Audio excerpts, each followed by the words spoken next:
Fala pessoal, Gabriel Martins aqui para um episódio emergencial do podcast Cara dos Esportes sobre NFL para falar sobre a saída do Pete Carroll do cargo de head coach do Seattle Seahawks. Ele que era o head coach mais velho na NFL, o segundo head coach há mais tempo no cargo. Ele tá vivo ainda, um ano mais velho que o Bill Belichick e ele chegou depois do Bill Belichick no Seahawks. Ele foi substituído pelo Belichick no New England Patriots, que é um ponto curioso também. Campeão do Super Bowl, chegou em outro Super Bowl também, que a equipe acabou derrotada, que a gente vai discutir hoje. E digo a gente porque eu tô aqui com meu amigo Felipe Lawrence. A gente tinha combinado eu mandei um save the date pro Felipe, caso o Bill Belichick tivesse sido demitido nessa quarta-feira, e a gente tá gravando aqui 18h43 horário de Brasília. Até agora, pelo menos, não tem uma indicação que sim ou não, mas já aproveitar a janela que é complicada, a agenda do Felipe, para falar sobre o Pete Carroll, que também é um cara muito importante. Felipe, um dos nomes mais importantes da NFL no século XXI, né? Não digo só da NFL, mas do futebol americano em geral. Um cara que também marcou muito o universitário, com um legado muito grande. E um cara que marcou muito a história, um legado que é muito, muito enorme. Acho que quando a gente for analisar mais friamente o que o Pete Carroll fez, né, daqui a alguns anos, a gente vai ver realmente o grau de importância que ele teve pro esporte. Verdade, concordo. É um cara que começou a carreira como assistente no futebol americano universitário, passa para a NFL, vai subindo cargos até se tornar head coach do New York Jets em 1990, aos 39 anos. Na verdade, desculpa. Ele se tornou coordenador defensivo em 1990, assume como head coach em 94, não foi bem, não foi assim um desastre, mas 6 vitórias, 10 derrotas, deixa a equipe. Tem mais uma oportunidade como head coach na NFL em 1997 com o New England Patriots. Vence jogo de playoff com o New England Patriots, que acho que é justo dizer, que era uma das franquias de menos sucesso na NFL até aquele momento, pré-Belichick e Tom Brady, né, Felipe? O Pete Carroll assumiu o Patriots numa época que o time ele não era respeitado, né? Porque o Patriots, para quem conhece um pouco de história da NFL, era um time que nunca conseguiu grandes coisas. É um time que, na época, quando ele assumiu, não era. Tava no começo ainda foi logo depois, né, do Robert Kraft comprar a equipe. Então não era uma situação em que foi boa pro Pete Carroll. Então não tinha como desenvolver tanta coisa naquela equipe. Foi uma situação meio ruim, até porque ele teve que foi logo depois do Bill Parcells como técnico, né? Então foi uma situação bem ruim para assumir aquela equipe naquele momento. Não foi muito legal para ele. Ele assume ali depois de uma saída meio polêmica do Bill Parcells, né, que é um dos maiores head coaches da história. Que aposentou, né? Ele teve uma briga ali com o Robert Kraft, se eu não me engano. E aí ele vai pros Jets, e aí, enfim, aí não podia ir e tal, não sei o que, uma polêmica. Aí ele vai pro futebol americano universitário. A gente vai passar pela carreira fazer a linha do tempo da carreira do Pete Carroll aqui e passar por alguns dos pontos mais importantes para fazer um resumo desse cara que pra mim é um dos maiores nomes, como a gente falou aqui, dos maiores nomes do futebol americano no século XXI, principalmente. E no final a gente vai fazer um ranking atualizado dos cargos disponíveis, que foi um dos assuntos do podcast de ontem, mas agora tem um cargo aberto, além, né? São 7 cargos, então eu coloquei ele aqui no meu ranking e tô curioso também para saber a opinião do Felipe. Mas, enfim, ele deixa o New England Patriots em 1999 e vai para o futebol americano universitário, né? Ele assume a Universidade USC ali, ele assina em dezembro de 2020, na primeira temporada 2001, e lá ele tem muito sucesso. Ele vence um título do futebol americano universitário, perde o outro para a Universidade do Texas e foi uma das universidades mais bem-sucedidas na década de 2000, né, Felipe? Naquele time, aqueles times que acho que as principais estrelas, Matt Leinart, Red Bush, Landale White, e ele acaba se tornando um dos maiores treinadores, acho que dá pra dizer, do futebol americano universitário, né? A gente tem que fazer justiça aqui. Na verdade, ele ganhou 2 títulos. O título de 2005 foi retirado, né, por conta dos pagamentos que a universidade fez pro Red Bush. O Red Bush perdeu o Heisman, coisa que hoje não seria problema, né? Então, assim, é uma... E rapidinho, é uma situação... acho que a diferença do que ele fez e do que os outros times faziam na época, as universidades, acho que é que ele foi pego, né? Exatamente. É uma situação que todo mundo fazia e pegaram, mas assim, foi... O Red Bush, ele ganhou um carro, ganhou $2.000 e perdeu o título, perdeu o Heisman, então assim, no papel, nos livros de história, só tem o título de 2004, mas ele ganhou em 2005 também. E eram times muito bons, porque o Pete Carroll ele já era aquele cara enérgico, já era aquele cara... O mesmo cara que ele foi no Seahawks, ele era em USC, então para recrutar jogadores do colegial, ele se dava muito bem, ele se conectava com os jogadores. Óbvio que você já tinha aquela universidade, que já era uma universidade bem conhecida, uma universidade tradicional, mas ele conseguiu fazer bons recrutamentos, trouxe bons jogadores. Carson Palmer foi um cara que ele recrutou lá, Matt Leinart foi outro cara que ele recrutou, 2 quarterbacks muito bons pro universitário, né, que tiveram boas carreiras lá. Red Bush, que a gente falou agora. Então, montou bons times, teve um grande sucesso lá no USC, que foi uma das grandes universidades da década de 2000. Então, e foi uma transição rara, porque era difícil a gente ver caras que iam da NFL para o universitário. A gente via muita gente indo do universitário para a NFL. A gente viu o Jimmy Johnson, a gente viu o Barry Switzer, Bill Walsh, e deu uma parada. E o Pete Carroll foi o primeiro que fez essa caminho inverso, né? E deu muito certo. E é um cara que trouxe essa mentalidade de NFL para o universitário, um negócio que muito da profissionalização que ele levou. Pagar os jogadores.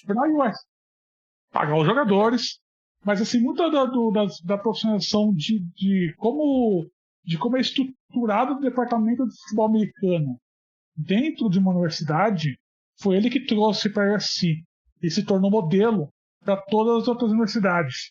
Então ele é muito acreditado nisso, pela inovação administrativa que ele trouxe. Me perguntaram hoje lá no Twitter se ele vai entrar no Hall da Fama nos dois, do profissional, né, lá de Canton, e também no de Atlanta, que é do universitário. Acho que no do universitário não, por conta dessa ladainha do título que tiraram, mas deveria entrar nos dois por conta de tudo que ele fez no universitário. Acho que até mais no universitário, por conta de toda a influência que ele trouxe para a evolução do esporte. Muito do que a gente vê hoje do esporte, administrativamente, do futebol americano universitário, foi ele que implementou lá em USC.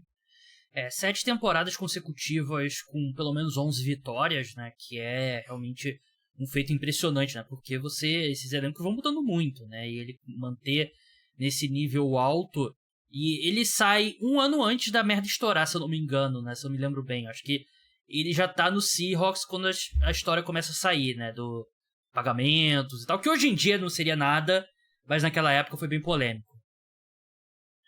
Hoje em dia o Caleb Williams, ele mora numa cobertura paga pela universidade, cara. Então, assim, é o tipo de polêmica que hoje seria uma polêmica vazia, né? Mas volta 12 anos atrás, foi uma polêmica enorme. Uhum. E o Pete Carroll, ele foi banido, né, de voltar para o universitário naquela época. Então, ele saiu logo antes de estourar. Muita gente falou que ele saiu exatamente porque ele sabia que ia estourar tudo. Enfim, ele saiu, foi pro Seahawks e a coisa estourou na mão do Lane Kiffin lá em USC.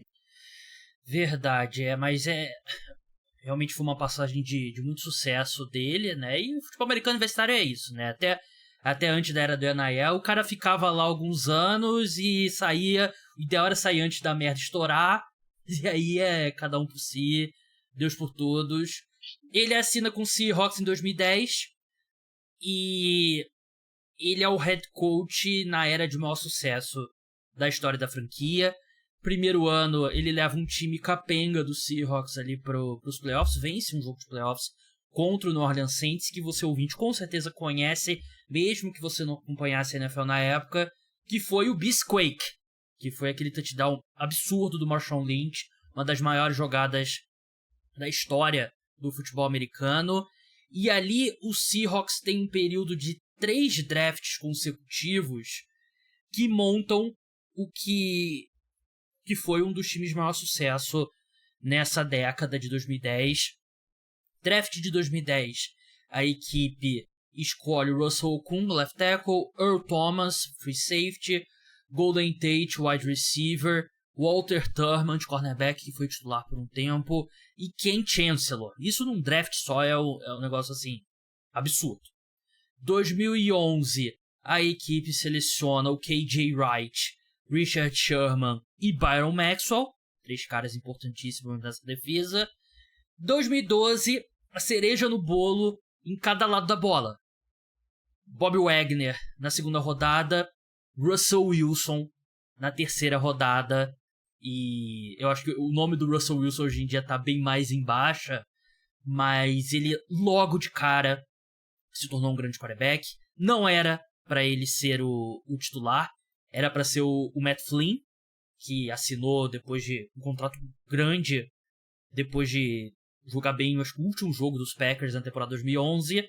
Mas o Russell Wilson vai tão bem no training camp, na pré-temporada, que ele assume a titularidade e os Seahawks chegam no Divisional Round, né? Eles vencem um jogo contra o Washington, então Redskins, e ali começa um período de muito sucesso do Seattle Seahawks. 2 pontos aqui, Felipe. Esses caras todos que a gente citou, a maioria deles não eram caras assim de grande pedigree, né? A gente tem Golden Tate, escolha de segunda rodada, Ken Chancellor, escolha de quinta rodada, KJ Wright, escolha de quarta rodada, Richard Sherman, escolha de quinta rodada, Bob Wagner, escolha de segunda rodada, Russell Wilson, escolha de terceira rodada. Aqui que eu acho que é o ingrediente especial que o Pete Carroll trouxe para o time dos Seahawks, principalmente nesse início da década.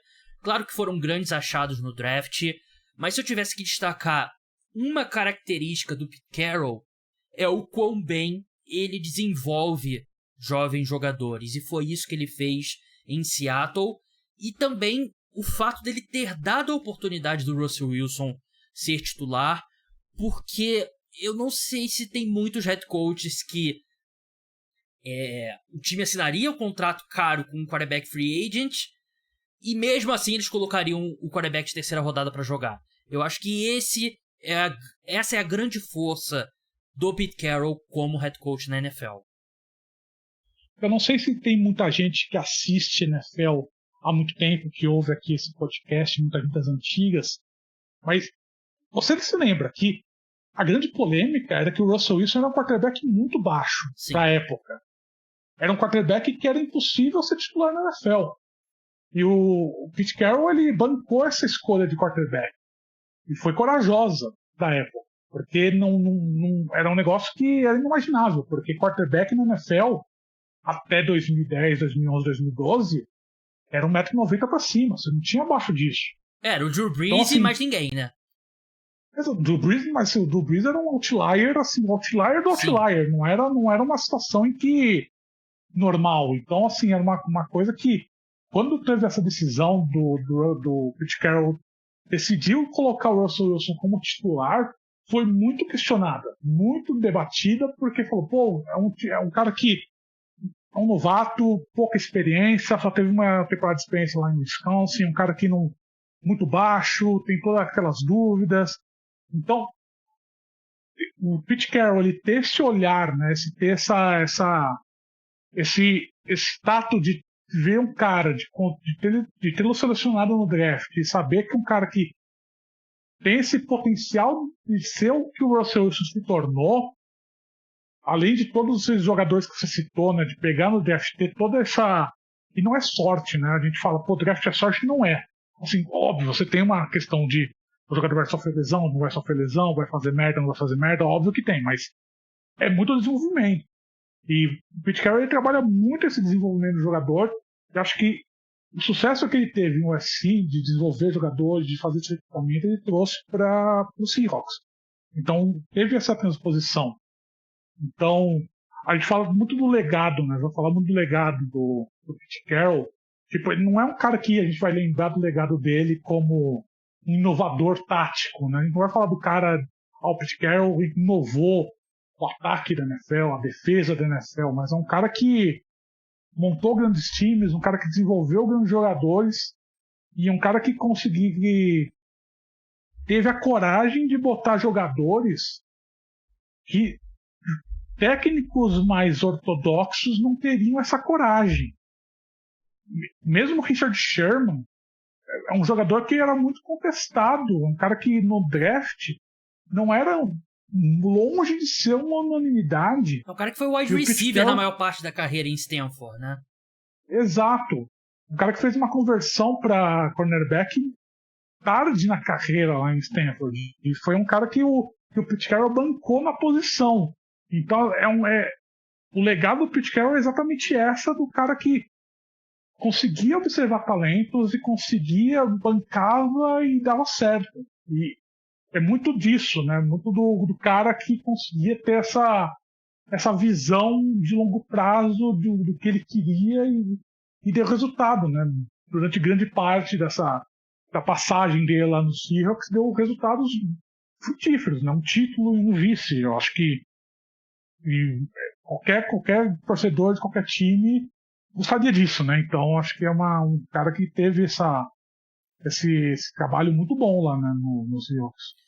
Sim, verdade. E a questão, eu acho que você tocou num ponto bem interessante, que a gente não vai lembrar do Pete Carroll por ser um grande inovador tático mesmo, porque o grande ponto dessa defesa do Seahawks, e ele é um ex-coordenador defensivo, né? Então ele é um cara desse lado da bola, era que a defesa dele era simplificada, né? A grande força da defesa era ter os jogadores, eles não precisavam pensar tanto em campo, né? Eles tinham que vencer o matchup deles.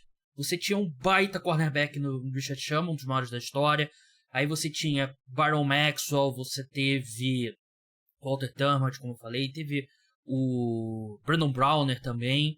Você tinha das melhores duplas de safeties da história da NFL, Ken Chancellor Thomas, um baita linebacker, uma linha defensiva que ora era Michael Bennett, Cliff Averill e tal. Então era vencer o seu matchup, né? Ele se preocupava muito com os jogadores, não era uma defesa tipo Bill Belichick, que era um plano totalmente diferente a cada jogo, que disfarçava cobertura e tal, não sei o que. Era uma defesa muito mais simples, que deu muito certo nesse período, né? A equipe vence o Super Bowl 58, atropela o Denver Broncos desde o início daquele jogo em Nova York, 43-8, e foi um domínio completo.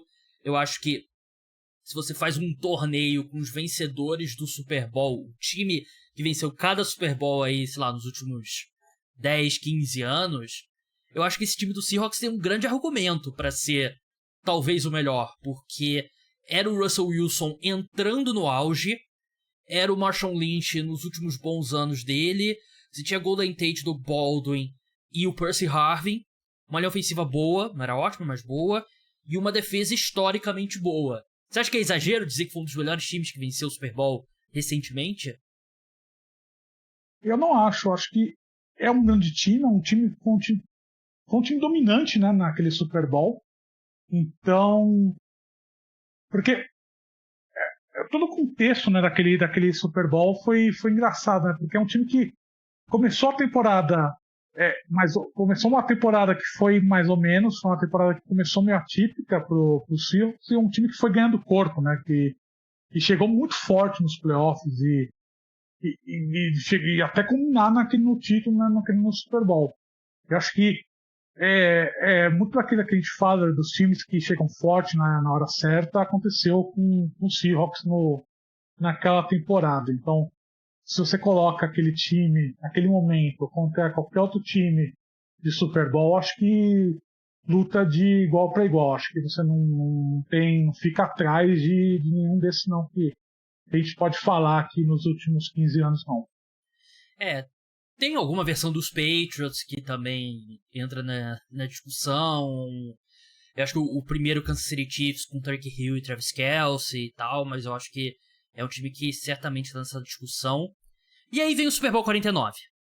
E foi um ponto discutido exaustivamente, mas eu acho que a gente pode fazer aqui por uma última vez, lembrar desse momento, que foi um dos maiores Super Bowls da história. Um grande jogo entre Seattle Seahawks e New England Patriots. Os Seahawks viram o jogo, os Patriots viram de volta, e aí tem a interceptação do Russell Wilson. Eu acho que o núcleo veterano que estava ali desde 2011, 2012, eu acho que ele nunca se recuperou.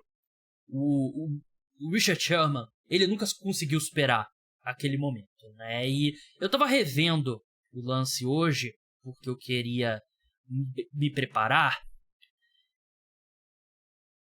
Vou fazer uma pausa dramática aqui. Não é uma decisão absurdamente errada como as pessoas pintam o fato do Pete Carroll ter chamado um passe naquele momento. Eu acho que a jogada foi ruim.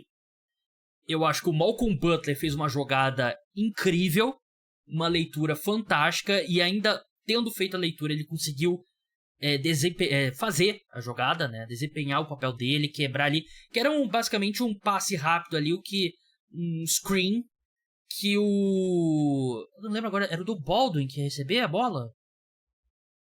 Quem que ia receber a bola? De cabeça não lembro. Era um dos wide receivers do Seahawks que iam receber a bola, um passe rápido que acaba interceptado.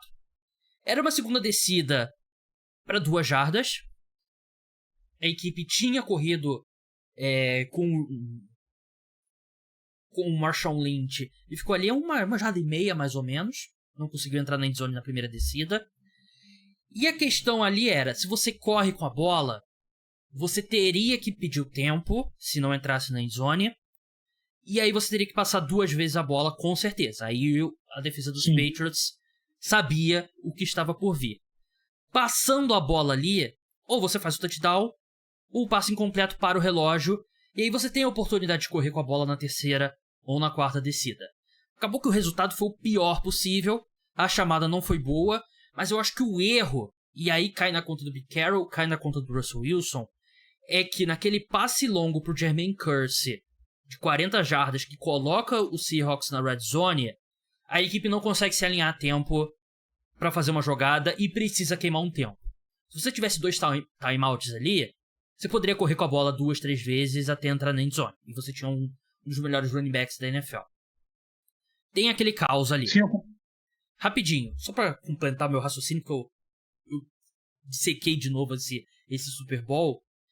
E aí na jogada em si, depois da corrida do Marshawn Lynch, tem um caos de novo pro time se alinhar.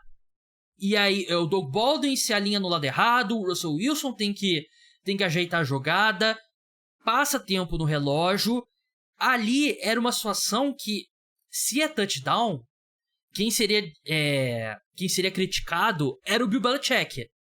Porque era uma situação para ele ter pedido tempo, para ele garantir que ele receberia a bola de volta com algum tempo ali, que seria uma situação de chutar um field goal para empatar e levar para prorrogação. Mas eu acho que você pode fazer o argumento que o Bill Belichick congelou naquele momento, e você pode fazer o argumento que ele sentiu que o Seahawks estava em tilt ali, estava num caos, e que eles iam fazer alguma merda. E se foi isso, foi uma boa aposta, e o time acabou cometendo um erro, uma chamada ruim. Mas eu acho que você pode culpar muito mais o Pete Carroll e o Russell Wilson. A gente falando de Pete Carroll, né? Pode culpar muito mais o Pete Carroll pelo caos do time ali, de não conseguir se alinhar e precisar pedir um timeout, de chamar uma jogada ruim, de ter dificuldade para se alinhar na jogada que não foi boa, a chamada em si, do que a decisão em si de passar a bola. Eu concordo inteiramente com o que você falou. Eu ia só pontuar exatamente isso. Que o que eu mais me lembro dessa jogada foi o caos do Seahawks tentando se posicionar em campo, porque realmente foi uma situação de que o time desesperado, né? Porque não queria gastar tempo e os jogadores eles não estavam conseguindo se posicionar em campo. E eu acho que isso facilitou um pouco a leitura do Malcolm Butler de toda a situação, porque que ele estava bem posicionado, né? Ele estava muito bem na marcação. E dois, também que o passe foi muito ruim, né? O passe do Russell Wilson naquela situação lá, que desespero, foi muito fácil. Acho que se o Pete Carroll tivesse um tempo naquele momento, eu acho que o Pete Carroll teria pedido um tempo, porque não era muito desesperador, né?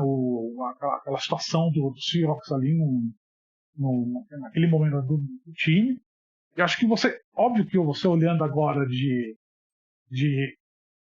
agora, retrospectivamente, você fala, porra, os times dos caras deviam ter jogado corrido com o Marshawn Lynch estava comendo o jogo, etc. e tudo mais. E sim, ok. Mas é bem o que você disse. Se o time corre com a bola, o relógio ia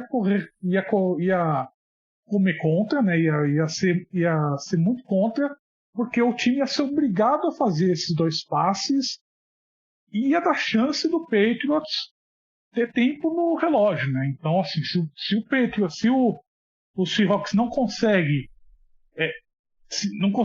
nada na terceira descida, não consegue nada na quarta descida, o resultado ia ser o mesmo da interceptação, né? O Patriots ia sair com a vitória. Então, não é tão fácil assim, né? Acho que o caos, toda aquela situação lá, acho que faltou um pouco de administração de jogo, que é um dos problemas do Pete Carroll durante toda a passagem dele no Seahawks, foi de administração de situações de jogo, as situações de crise, né? Então foi naquele momento lá, acho que foi o maior momento de crise, né, do Seahawks, e ficou bem evidente esse problema do Pete Carroll naquela hora. Verdade, né? Relógio, acho que nunca foi a força dele, né? Ele é um cara que ele melhorou nos últimos... desafio.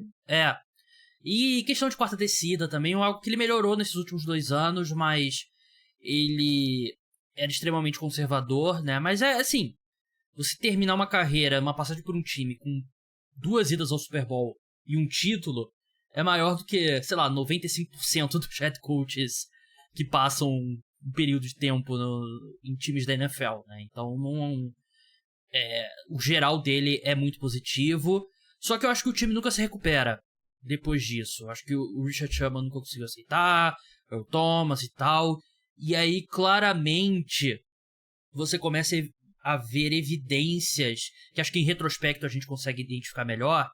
A gente consegue ver evidências do que foi se tornando cada vez mais um problema, que foi a transição de um time que tinha como identidade a defesa e passando para o time que tinha como identidade o Russell Wilson, que ele vai subindo ali e ele é, por um período significativo, um dos 5 melhores quarterbacks da NFL.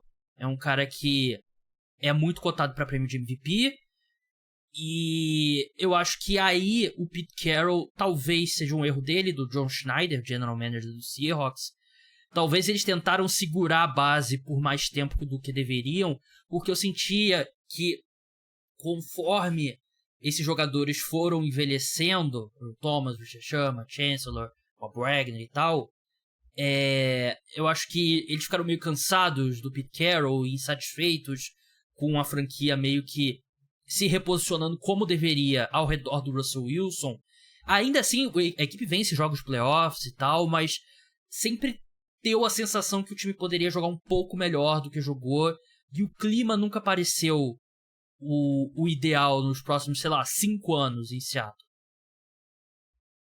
Eu concordo, eu acho que você perdeu um pouco dessa identidade, né, depois do Super Bowl 49, muito por conta dessa mudança, né, de filosofia. Vamos focar muito no Russell Wilson. E quando você mudou essa característica, os jogadores foram envelhecendo, você não conseguiu repor muito a altura, né, os jogadores.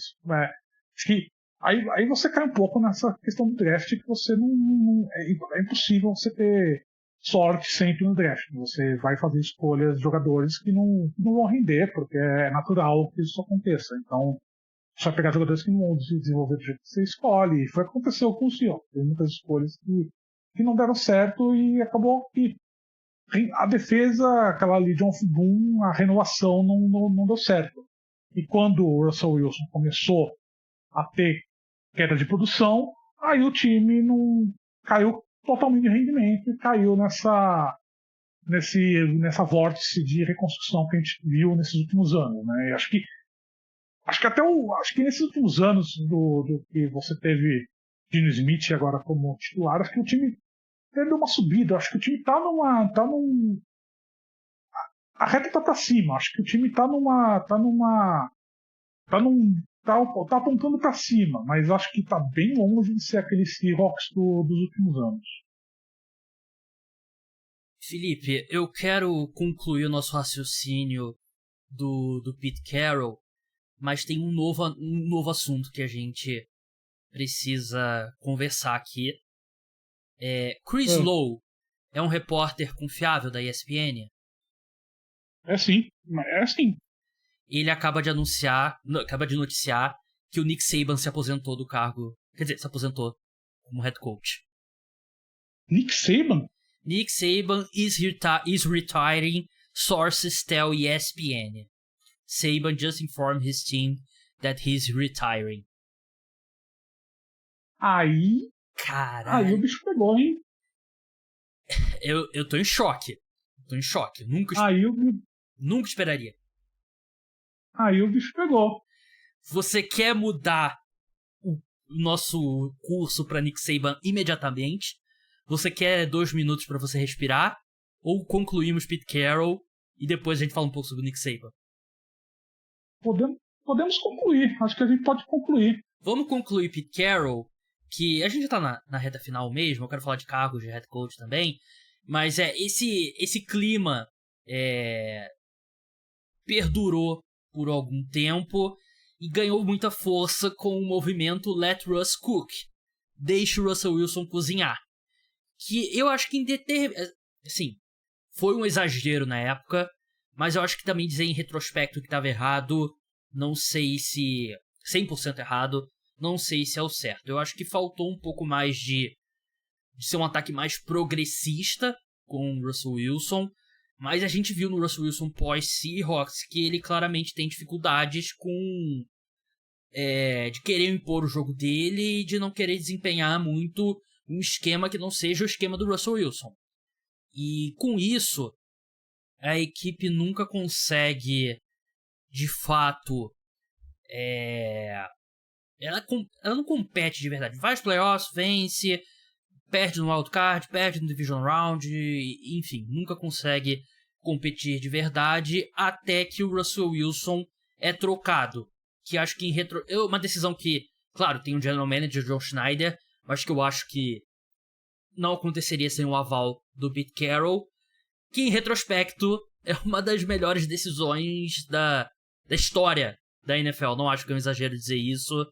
E assim termina a era Russell Wilson em Seattle. E como você falou, teve os últimos 2 anos com o Geno Smith, que eu achei que foram bem honestos, assim, né? Mas essa visão de que o Russell Wilson já não era mais o cara, eu acho que também foi importante. E acho que a gente tem que dar méritos pro Pete Carroll também. Se o Russell Wilson tivesse continuado, se eles tivessem insistido no Russell Wilson, a gente estaria gravando esse podcast há uns 2 anos atrás, eu acho. Ano passado, inclusive, acho, porque não daria para segurar, acho que é uma situação boa. Porque eu lembro que a gente gravou um podcast aqui falando que eu falei que o Pete Carroll está sob risco sério de demissão, porque por conta do Russell Wilson. Então era uma situação que estava meio sustentável. Acho que o Geno Smith foi uma grande surpresa, né? Porque ninguém esperava que ele tivesse esse ressurgimento. Então, acho que é muito mérito, né? Muito por conta do Shane Waldron, que se mostrou um coordenador ofensivo bem interessante. Acho que ele vai ter um mercado bem legal agora que desmontaram a comissão técnica dos Seahawks. Mas acho que teve essa visão do momento certo de se desfazer do maior quarterback da história dos Seahawks, né? Então, acho que foi uma decisão corajosa de você tentar dar um reset. Acho que poderia ter sido um reset mais profundo, talvez, mas acho que foi um bom momento. Acho que o Seahawks, acho que nesse momento, a decisão foi uma demissão. O Pete Carroll foi demitido. Eu estava assistindo a coletiva antes da gente começar a gravar. Ele claramente deu a entender que foi uma demissão, que ele tentou argumentar que queria continuar sendo técnico e não conseguiu, e inventaram um cargo que ele nem sabe o que ele vai fazer. Vai continuar na equipe, mas eu tenho certeza absoluta que se algum time fizer uma boa proposta para ele para ser técnico, eu acho que ele aceita, porque eu acho que ele ainda tem energia, acho que é um cara que ainda tem lenha para queimar, mesmo tendo 72 anos. Acho que é um cara que ainda consegue ser técnico de alto nível na NFL. Mas é um cara que eu acho que acho que não vai ficar escanteado nos Seahawks, porque é uma situação que eu achei meio estranha, porque vai ter um novo técnico, você vai ter o John Schneider, você vai ter o do Pete Carroll. Eu acho que vai ser uma situação que too many cooks, né? Eu acho que você não tem como uma situação que possa se desenvolver de uma forma agradável, porque vai ser sempre uma sombra. O Pete Carroll vai ser sempre uma sombra se continuar lá em cima do novo técnico do Seahawks. Já foi meio desconfortável quando era o Bruce Arians com o Todd Bowles ano passado, né? Exato. E o Pete Carroll tem um peso muito maior à franquia do que o Bruce Arians tinha no Tampa Bay Buccaneers, apesar dele ter vencido o Super Bowl com o Tampa Bay Buccaneers também. Mas a coletiva dele não parece um cara que se aposentou. E eu concordo com você. Eu só não sei se algum time iria apostar num treinador de 72 anos, né? Por mais que ele tenha energia, por mais que ele pareça estar muito em forma física e mental ainda. Mas esses últimos 2 anos meio que rejuvenesceram ele. Eu acho que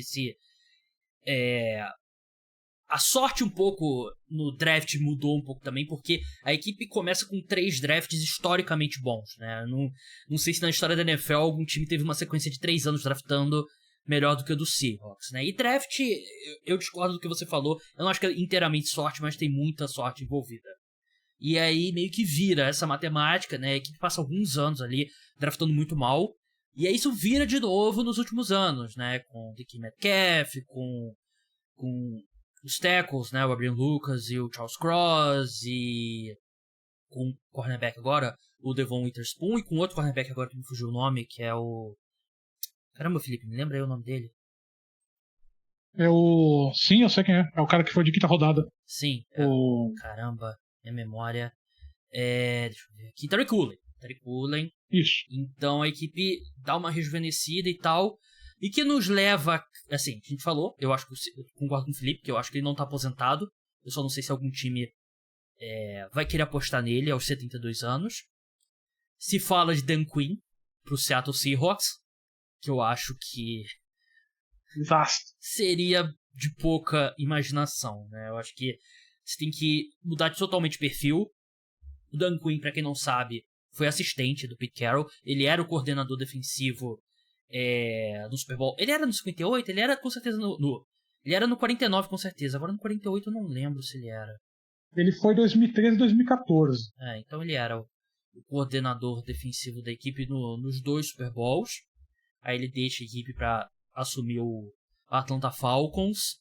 Mas eu acho que você tem que mudar. Tem que vir pra um cara jovem, um cara de ataque. E agora nos leva à discussão sobre o Seahawks, Felipe. O quão atrativo você vê esse cargo? Eu fiz o meu ranking aqui. Eu falei no podcast de ontem. Eu tenho Chargers em primeiro, Commanders em segundo, Titans em terceiro, Falcons em quarto, Raiders em quinto, Panthers em sexto. Eu, Gabriel Martins, colocaria o Seahawks como terceiro cargo mais atrativo. Atrás do Chargers, por ter o Justin Herbert, e atrás do Commanders, por ter a segunda escolha geral. O Seahawks tem um bom elenco, tem um bom general manager, é uma franquia estável, e eu coloco à frente, eu acho que tem um degrau abaixo do Seahawks, aí Titans, Falcons, depois Raiders, e depois um baita degrau pro Carolina Panthers. Como que você vê esse cargo do Seahawks?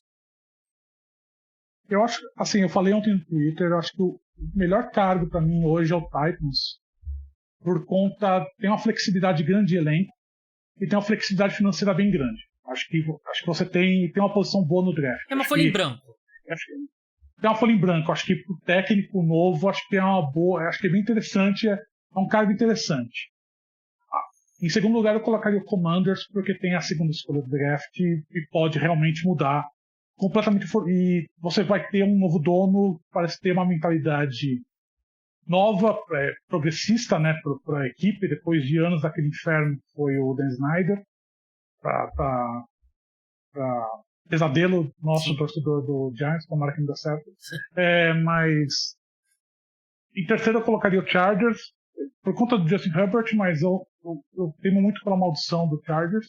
Então eu não sei se... Extremamente analítico da sua parte. Exatamente, mas assim, o histórico da maldição me pega um pouco.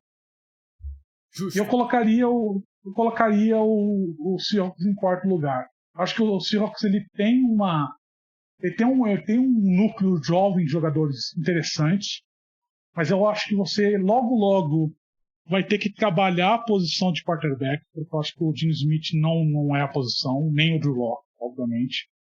Acho que você tem uma situação, tem essa situação que eu falei agora, que vai ter o John Schneider, você vai ter o Pete Carroll em cima, vai ter uma sombra muito grande, então acho que o técnico... Por isso que eu acho que o Dan Quinn está sendo muito ventilado, porque é um cara que conseguiria trabalhar nesse arranjo, que vai ser um arranjo meio maluco. Se for um cara que não tem conhecimento do Pete Carroll, apesar do Pete Carroll falar que não vai trabalhar, não vai se envolver na busca, acho que é inevitável que ele vai se envolver, porque... não tem como ele não pedir a opinião dele, né? Exatamente, porque se é um cara que vai ser envolvido nas decisões da equipe, vai estar lá como advisor, né, como conselheiro, então ele vai se envolver. Então, acho que é um cargo que depende muito de como vai ser essa dinâmica dessa diretoria, porque a gente já sabe que a dona não se envolve muito, né? A gente já sabe que ela é meio perdida das ideias, então não tem muita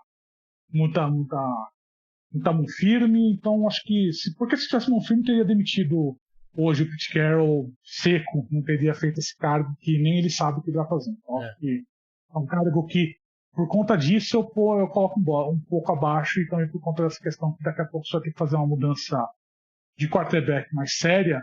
Eu acho que é um time que não sei se vai, por conta desse núcleo jovem bom de elenco, não sei se vai se posicionar de maneira enfática no draft para conseguir estar posicionado para ter esse quarterback. Então acho que pode ser um técnico meio que de transição que sirva de boi de piranha. O técnico que vai ser demitido porque não vai conseguir fazer essa transição, e é o próximo que vai colher esses frutos do trabalho desse cara que vai ser agora aqui, que vai ser contratado agora esse ano. O último ponto aqui, que eu acho que o Seahawks é um dos grandes candidatos a ser vendido, a próxima franquia a ser vendida, porque atualmente o dono oficialmente é o Trust do Paul Allen, né, que era um bilionário, que era dono do Portland Trail Blazers também, que um dos... Eu li uma matéria um tempo atrás que parece que no testamento do Paul Allen tem uma cláusula que o time não pode ser vendido por X anos. Então acho que tem isso. Eu não sabia. Porque a dona, né, é a Jodie Allen, que era irmã dele, né, e ela herdou. Ela é a controladora do Trust, né? Do espólio, né? Exatamente. Então eu sempre achei que seria... Mas eu não sabia dessa cláusula, realmente. Então apago o que eu disse. Mas é uma grande era do Pete Carroll. Se ele não assumir nenhum time, imagino que ele é um First Ballot Hall of Famer. Não acho que tem nenhum... Técnico não tem muito isso, né? Porque técnico é difícil... Técnico entra menos no Hall da Fama, né? E fica meio uma gray area ali se o cara tá trabalhando ou não. Precisa estar aposentado por 5 anos e tal. Mas enfim, uma grande carreira. E eu acho que vai ser um cargo atrativo. Felipe, não estava na nossa pauta, mas a gente tem que falar. Nick Saban se aposentou do cargo de head coach da Universidade de Alabama. Meu Deus. Eu estou chocado. Não pela... Assim, ele tem... O quê? 73 anos. Ele não é nenhum garoto, né? 72 anos. Então, nesse ponto não seria. Mas um cara que chegou na semifinal do futebol americano universitário na última temporada. 7 vezes campeão nacional. Ele tem 201 vitórias e 29 derrotas como head coach, que é um absurdo.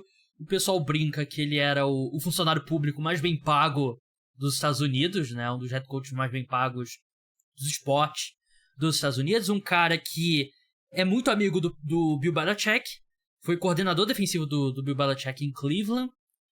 E a pergunta que eu te faço é o maior head coach da história do futebol americano universitário?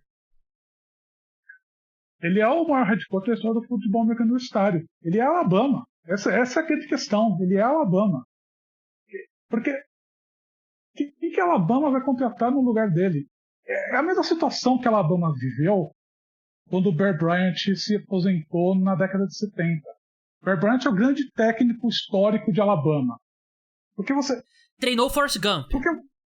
Exatamente, treinou o Forrest Gump. Quem viu o Forrest Gump é o cara que treinou o Forrest Gump. Mas porque é uma situação... Alabama... Tô sentindo você em choque. A gente tem que contextualizar Alabama de uma situação... Alabama é uma universidade que, ano após ano, se posicionava como a grande força do futebol americano universitário. Era a grande força porque sempre recrutava os grandes jogadores, todo mundo queria jogar lá, então era um time que, ano após ano, fabricava grandes jogadores, porque não era um negócio impressionante. O que eu penso agora? A gente está mudou muito o paradigma do futebol americano universitário. A gente tocou um pouco agora dessa mudança que agora tem pagamento de direito de imagem, né, de nome, imagem de jogadores. Portal de transferência. Mudou muito o trabalho dos técnicos. Talvez o Nick Saban não queira mais trabalhar com isso, né? Não queira ter que se adaptar a isso, porque óbvio, a gente falou que os técnicos sempre agora veio a notificação do New York Times que se aposentou. Então assim, sempre teve aqueles rumores, o Nick Saban paga os jogadores para ir jogar em Alabama, mas é sempre aquela coisa que diz que me diz, né? Nunca se prova esse tipo de coisa. Mas agora que você tem realmente toda aquela situação em que você mudou, que é obrigatório, você tem agora os playoffs expandidos, você tem a questão de superconferência, que você está tendo uma profissionalização maior do futebol americano universitário. Talvez o Nick Saban falou, agora chega uma hora que eu estou muito velho para passar por uma transformação tão grande, eu quero que escolha outra pessoa, alguém mais jovem que consiga trabalhar em cima disso. E agora vai ser uma escolha seminal, cara. Vai ser uma escolha que para Alabama, o próximo técnico de Alabama vai ter que ser uma escolha certeira, porque a Universidade de Alabama hoje se tornou a Universidade de Alabama por causa do Nick Saban. A Universidade de Alabama era uma universidade pequena até o Nick Saban assumir. Era uma universidade pequena, uma universidade regional, e hoje é uma universidade que academicamente é forte por conta do Nick Saban, por conta do time sul-americano. Ok, antes do Nick Saban era uma universidade forte, tradicional no futebol americano universitário, mas era uma cidade pequena academicamente. O dinheiro que trouxe por conta do Nick Saban, por conta do sucesso, tornou a Universidade de Alabama uma das bem-sucedidas dos Estados Unidos, em termos acadêmicos, de pesquisa. Então, assim, é uma contratação agora que vai ser eleição conclave papal. É um negócio que vai ser bizarro essas próximas semanas. Sim, porque não tem nenhum nome óbvio. Porque os assistentes mais bem-sucedidos dele estão bem empregados, né? Sim. É o Steve Sarkisian na Universidade do Texas, tem o cara de Georgia, que me fugiu o nome. O Kirby Smith. Kirby Smith, que ele não vai sair de Georgia pra ir pra Alabama, né? Não tem como. E, cara, é muito difícil, porque é muito difícil ser o cara depois do cara, né? De repente é um cargo melhor, que o próximo cara vai durar, sei lá, 3 anos no cargo, que ele não vai conseguir chegar perto, e imagino que a gente vai ter nos próximos dias um movimento bem grande de jogadores que... Eu não sei se eles já assinaram aquela carta de... Eu não sei se eles podem voltar atrás no recrutamento, mas se puder, imagino... Não podem mais? Não podem. Gente novato que foi recrutado agora já assinou a carta, não pode sair mais. Então acho que o timing também não é coincidência, né? Esperar. Com certeza não. Mas enfim, próxima janela vai ser um portal de transferências agitado para Alabama, né? E é um movimento interessante esse ponto que você falou, né? Porque com os NILs, né, os jogadores podem receber. Então, basicamente, você quer um jogador tal na sua universidade, pega aí os seus ex-alunos ricos e vê aí o que você consegue juntar de dinheiro, né? Por isso que, porra, o Arch Manning tá em Texas recebendo dinheirão, né? O Caleb Williams tava em USC, como o Felipe falou. Mas a gente tem visto um movimento de treinadores assim saindo, né? A gente viu, por exemplo, isso é muito mais no basquete universitário. O Coach K deixou Duke depois de, sei lá, 40 anos na Universidade Duke. Roy Williams também, 30 anos na Universidade de North Carolina, deixou o comando. O Jay Wright também, muito tempo em Vila Nova, não tanto quanto esses caras, mas também um cara muito bem sucedido. Porque, acho que até mais o basquete, né? Porque um jogador sai, outro é um impacto muito maior do que no futebol americano, né? E eu consigo entender esse lado, o Nick Saban realmente não querer lidar com essa dor de cabeça, porque o que ele vendia para os caras no recrutamento era, pô, você vai competir todo dia com os melhores jogadores dos Estados Unidos. O cornerback mais difícil que vai te marcar, se for um wide receiver, é o cara que você vai treinar contra. O edge rush é mais difícil de bloquear, vai ser o cara que você vai ter que bloquear no treino. E ou você vai se tornar uma escolha de primeira rodada, ou então não tem como, né? Então fica difícil mesmo. E é um cara que, assim, um sucesso gigantesco. Ele passa por Michigan State, né? Ele foi head coach em Toledo, se eu não me engano, também. E aí é campeão em LSU. Vai pro Miami Dolphins, que eu acho que é um capítulo importante pra gente falar, que ele não dá certo na NFL. E eu acho que é não vou dizer que fechou totalmente a porta, né? Mas a partir do fracasso do Nick Saban no Miami Dolphins, começa a diminuir o número de times da NFL procurando head coaches do futebol americano universitário. Eu acho que tem muito a ver também com os cargos do futebol americano universitário se tornarem muito lucrativos, então a diferença salarial acaba sendo pequena. Mas ele é um clássico exemplo de um cara que é o perfeito para o futebol americano universitário. Na NFL, com os jogadores profissionais, não deu certo. Porque o grande problema dele no Miami Dolphins é que ele tentou tratar os jogadores da NFL como jogadores universitários, né? E não deu muito certo.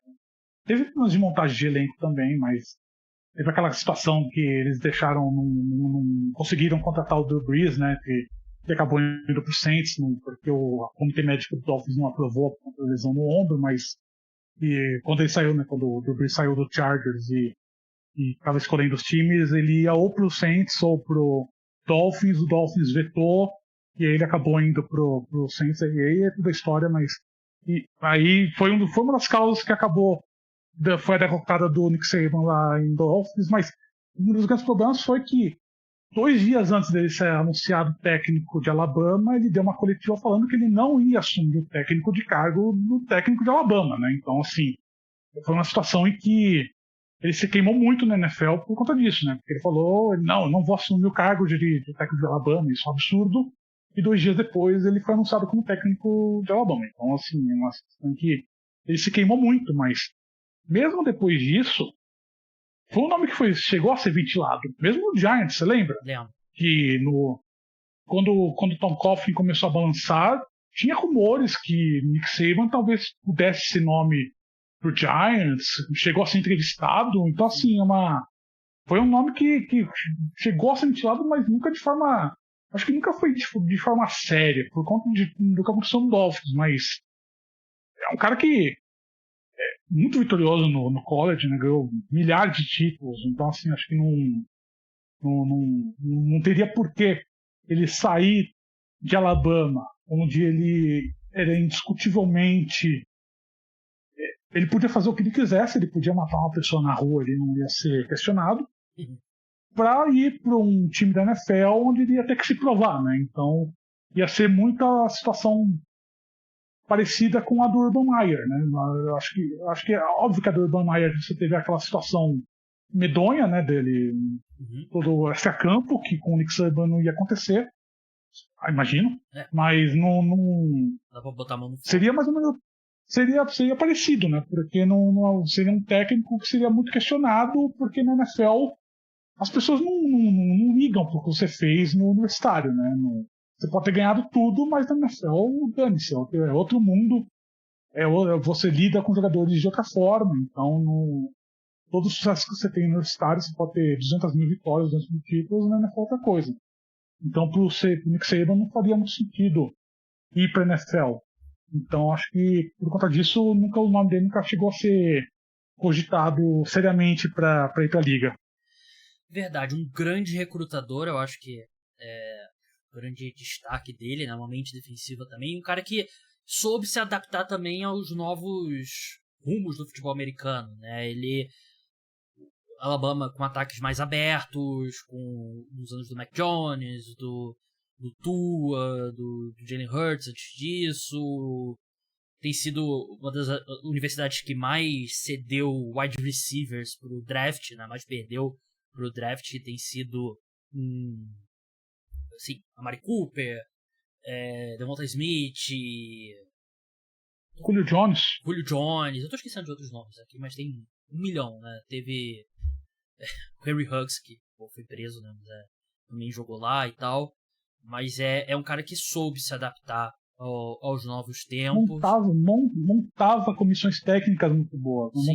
Fazia bons coordenadores. Um cara que ele era um cara de mentalidade defensiva, um cara que tinha histórico defensivo, mas é um cara que, assim, em Alabama ele era mais general manager, né? Ele delegava muito para os coordenadores. Então, um cara que não lançou muito. A árvore, se você vê a árvore de caras que trabalharam com ele e viraram técnicos, é gigantesca. Sim. É gigantesca e de muito sucesso. Então, assim, é um cara que lançou muito técnico, tanto no universitário quanto na NFL. Porque as pessoas brincam que ele recuperava muito técnico, né? Muito técnico que não dava certo, passava com ele e se recuperava e virava técnico de sucesso em seguida. O próprio Steve Sarkisian é um exemplo. Sim. Bill O'Brien, né, foi um cara que depois que saiu do Houston Texans virou coordenador ofensivo lá em Alabama e teve sucesso, né? Então, assim, um cara que um cara que recuperava técnicos, um cara que montava comissões técnicas muito fortes. Então, acho que tem esse tato, né? Tem esse conhecimento de não precisar mandar sempre, de conseguir delegar e conseguir montar comissões técnicas e conseguir absorver isso e se adaptar muito bem às mudanças do futebol americano como esporte, ainda mais no universitário, que é muito mais dinâmico do que na NFL, porque você tem uma rotatividade de elenco que é de 3 em 3 anos, 4 em 4 anos, você muda completamente seu elenco. Então você tem uma rotatividade técnica e tática muito mais rápida do que na NFL. Uhum. Ele é um cara que tinha um peso que, Bill O'Brien foi demitido do Texans, head coach na NFL, vem ser meu coordenador ofensivo, né? Sarkisian foi demitido dos Falcons, né? Você pensa nisso, né? O cara é demitido o Sarkisian era coordenador ofensivo em Atlanta, né? Mas ter esse peso, né? O cara do futebol americano universitário. Felipe, pra gente encerrar aqui, Nick Saban, eu sei que ele pegou todo mundo de surpresa, te pegou de surpresa, mas se você tivesse que chutar aqui nomes que serão ventilados como possíveis substitutos dele, eu tô tentando abrir aqui a comissão técnica pra ver se tem algum... Não, da comissão técnica dele não. Não tem nenhum comissão técnica nome dele óbvio, nenhum. né? Não. Quem que você acha que vai ser ventilado aqui? Porque também já passou da janela de contratação de treinadores Sim. no futebol americano universitário, né? Então é um período também bem difícil. E os caras, assim, os principais nomes que você acha que seriam especulados, eu acho que pouquíssimos caras você pode tirar de disputa de Alabama. E eu acho que a Alabama é uma universidade que pode estender seus tentáculos até a NFL. Não ficaria surpreso. Não, eu acho que qualquer nome pode ser. Acho que assim, não tem um nome que não vai recusar Alabama. Acho que não tem algum nome que vai recusar Alabama, porque a Alabama tem muitos recursos, é uma das universidades mais ricas dos Estados Unidos em termos de recursos, em termos de base de alunos que consegue financiar o time de futebol americano. tem muitos recursos, tem uma base de recrutamento muito forte, uma rede de recrutamento muito forte, porque está bem posicionado, está naquele centro-sul dos Estados Unidos, onde tem um acesso ao mercado da Louisiana, da Flórida, que são 2 mercados de formador de jogadores colegiais muito fortes. Texas também. Então, Texas também. Então, assim, mesmo Califórnia, o Jalen Hurts foi recrutado na Califórnia. Então, assim, é um cara que não tem